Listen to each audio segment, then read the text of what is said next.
new Shadow Minister for Indigenous Australians, Kerryn Little, who's worked realistically pretty close to this portfolio for her entire time in the Parliament, but now she is the Shadow Minister for Indigenous Australians and joins us now. Kerryn, good morning.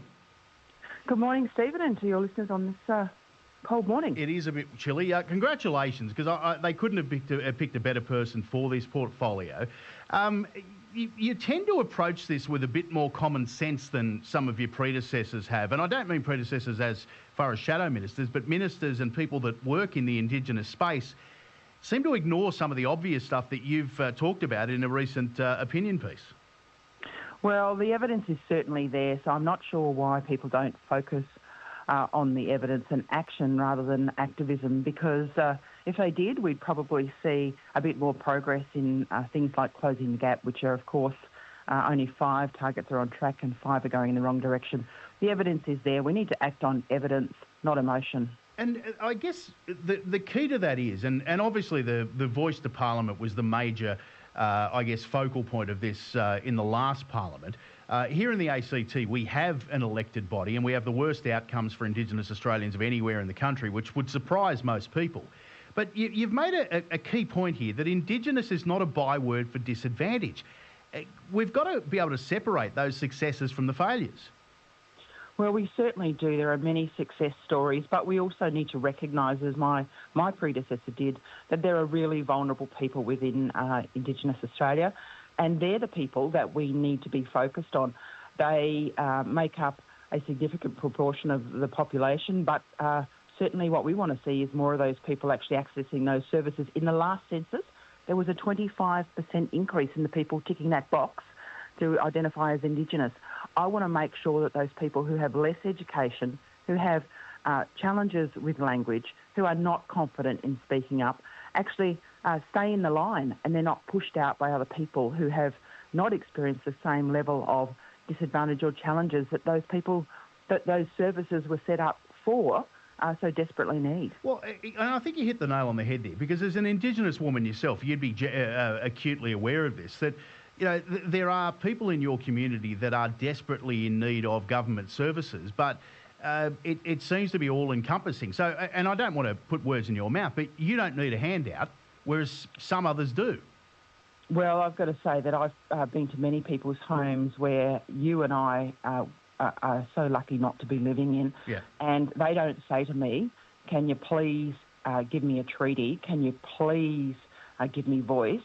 Can you please do truth-telling? What they say is, I'm in desperate need of help for addiction that's impacting my family. The cost of living is hitting everyone, but no more than vulnerable people. When there's domestic and family violence, which is at significantly higher levels in some of those places, they want people to help them, and that's why my focus and the focus of the party will always be on those frontline services and ensuring that they're actually delivering as they intended. Half of those frontline services aren't even compliant with their regulator in terms of their reporting obligations, and many of those for 2 years. So I'm tired of this Labor government saying no to looking at these organisations closer. I'm tired of them saying no to actually closing these ones down that aren't working effectively, and doing more in those organisations that are working effectively and doing better. They have to start looking at the evidence rather than ideology and get on with addressing the issues for the most vulnerable people. Is it ideology, do you think, or a lack of courage? Because there are vocal minorities out there that seem to drive the agenda when it comes to Indigenous Australians. Is it the governments feel like we don't want to upset them, so we'll just go with the flow? But, people in the communities themselves tell me they want to see an improvement in services. Let me give you an example. Last week I heard the current Minister for Indigenous Australians talking about looking at the voice in South Australia as an example in terms of looking at how to have engagement with Aboriginal people. Well, 30,000 people in South Australia were eligible to vote in that. Only 2,500 did, after spending millions of dollars on a campaign to raise awareness about a state legislative voice. So what more evidence do you need that everyone doesn't need to go down that path, because it hasn't been working here? We haven't seen evidence of any improvement that's been a direct result of this voice structure. let's talk about that, because I remember the bad old days of ATSIC, and that was disbanded for these reasons. And my biggest problem with The Voice was that we were recreating a problem that we'd already eliminated.